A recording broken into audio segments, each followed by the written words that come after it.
Hello everyone, welcome to the channel. Hope you're all having a fantastic day. So today is maintenance day.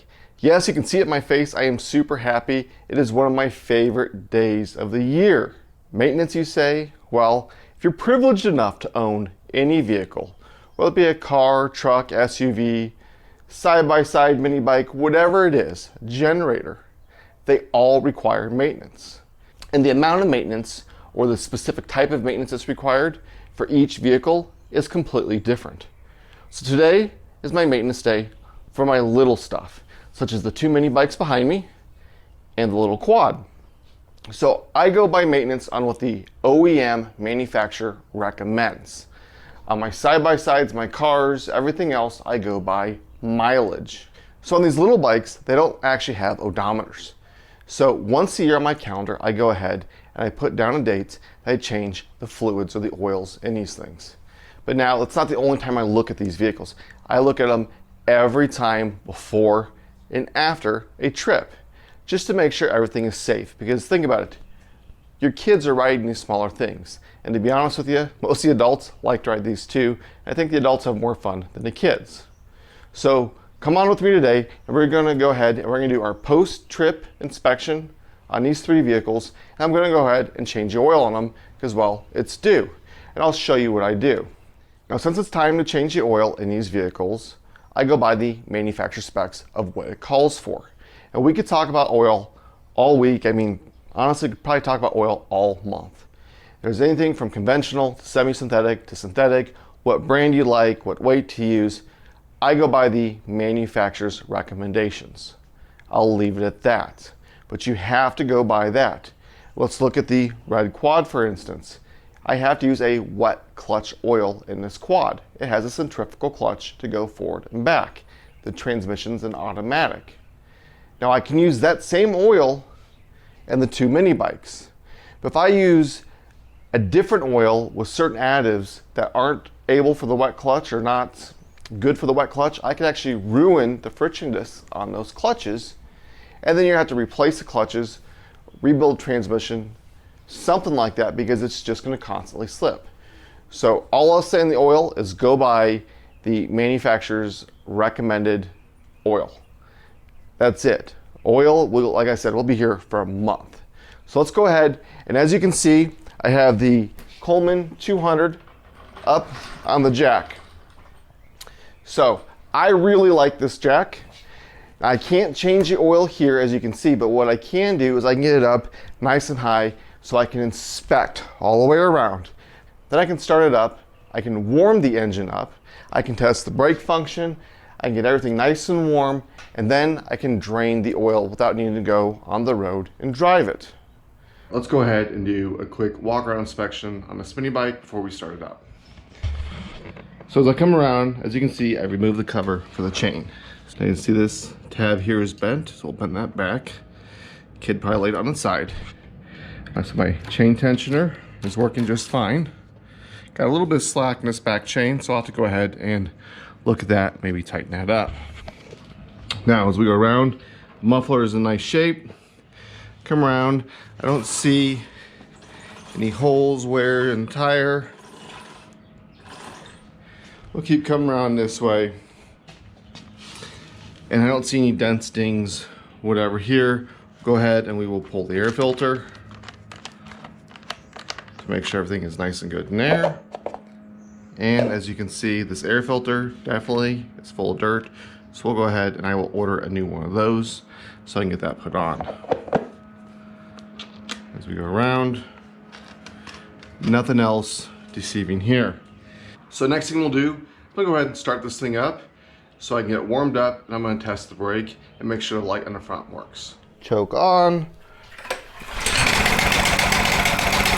One pull start, can't complain. So let's go ahead, give her some gas, get that back tire moving. And brake works nicely. And the headlight, I don't know if the camera's showing it, but the headlight is working good. And chain looks good to go. So I'll go ahead and let that idle, get on the ground, and we'll change the oil. So this thing's been warmed up for about 5 minutes. And before I put it on the ground, I want to go ahead and tighten up this chain. It's just a little loose. So tighten up these chains. You can come right back here. And you're going to take a 10 millimeter and just tighten it up. The key to this is you need to move both sides of the wheel back the same. So here's a closer up what I'm talking about. You're going to tighten this up to pull this wheel back. But whatever you do on this side, you want to make sure you do it on this side so that you can get the slack out of the chain. Now, you do want slack in your chain. That's just a little excessive. That's about an inch worth of movement. So I'm going to take about half of that out. All right, the next thing it's time to do, now that the engine is warmed up, is drain the oil. But most of you might be noticing I haven't put the cover back on the chain. Well, that's because I'm not done in there yet. Even though everything's nice and tight, I need to take it out to a patch of rocks I just don't care about and put some chain lube on it. Now, you can use any brand you want. This is the particular brand that was on sale when I went. But one thing I do want to note is when I change the oil, I always use a nice, clean, dry oil container. Let me show you. And for you wondering why, is well, I want to look at the oil. I want to know what's in the oil. Is there gas in the oil? Is there water in the oil? Is there metal flakes in the oil? Or is it just good old oil? Hopefully it's just nice and dirty. So let me show you how to drain the oil on this machine. We'll get drained out, filled up, get the chain lubed, and move on to the next one. So this machine, the oil drain is right here. So it's a 10 millimeter and I've already broke it loose. I'm just gonna slowly pull it out, making sure not to burn yourself. And these machines don't hold a lot of oil and there's no magnetic drain plug. But as you can see, it is nice and dirty. And that's just from one season. So we'll go ahead and we'll let that drain.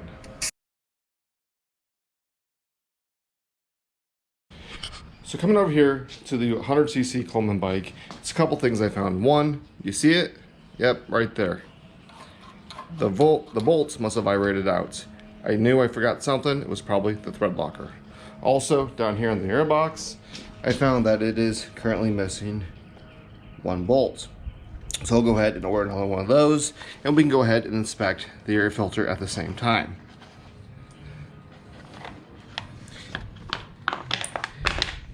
And this bike's definitely going to need an air filter.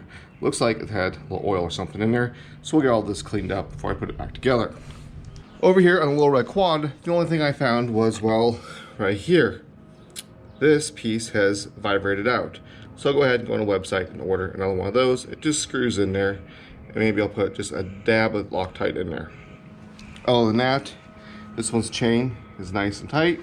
It's a nice chain tightener.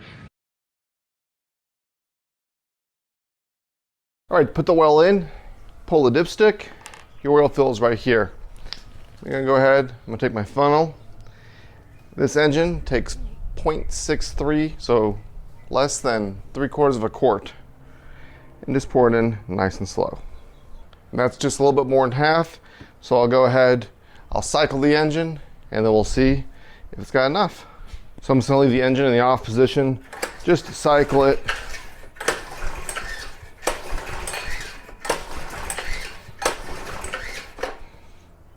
Go. And one important thing is make sure your bike is level when you check the oil. Well, and that's it. The 200cc mini bike is complete. I took it outside. I got the chain oiled up, got the cover back on. So I still need to order an air filter for this. And while I'm at it, I'll order an air filter for the small mini bike and that bolts for the air box. And I just have one more part to order over here. So I could take you along and show you how to change oil on that mini bike and a little red quad, but honestly, you'd be pretty bored. Now, I wasn't lying when I said I enjoy maintenance day. It's because I enjoy working with my hands, and it gives you a sense of accomplishment when you're done and you're ready to go on your next trip and have fun. I always do a pre and post trip inspection on all of my vehicles when we go camping because you take them out and you beat on them pretty good, so you want to make sure that they're in good working order. Another reason I like to do my maintenance days and my pre and post inspection is I don't want to be the guy holding up the group on a trail ride because I broke down due to lack of maintenance. And it can be as simple as an oil change, checking your spark plugs, whatever it may be. So make sure you get out there if you're privileged enough to own anything with an engine and just look it over, change your oil. Remember, out of these 3 bikes, not one of them holds a quart of oil. This one's the biggest, holds just under a quart.